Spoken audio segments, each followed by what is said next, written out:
BBC News with Moira Alderson.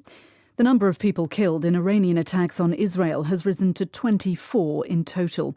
Israeli strikes are said to have killed more than 200 Iranians since the start of the conflict.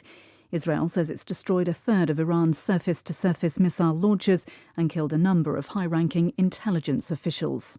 Meanwhile, the UN's nuclear watchdog says the underground part of Iran's uranium enrichment site appears not to have been attacked. The section above ground was destroyed in Israeli strikes. The UN Human Rights Commissioner says Israel is inflicting unconscionable suffering on the population of Gaza. The Hamas authorities in the territory, more than 20 have been killed in the latest attacks. The suspected killer of a Democratic politician and her husband has been arrested in the United States. The murder is thought to have been politically motivated. A Syrian doctor has been sentenced to life imprisonment for crimes against humanity by a court in Germany.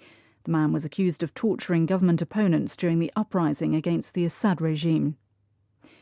The first bodies of victims from last week's air crash in India have been handed over to their families.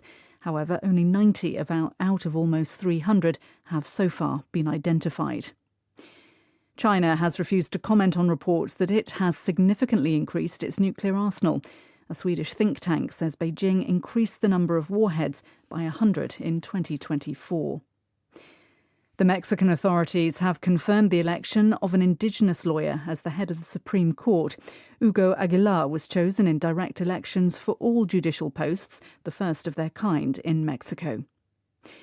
The Vietnamese parliament has voted to simplify the way local government operates. The reforms will lead to a fifth of local officials losing their positions. Many had seen their posts as jobs for life. That's the latest BBC News.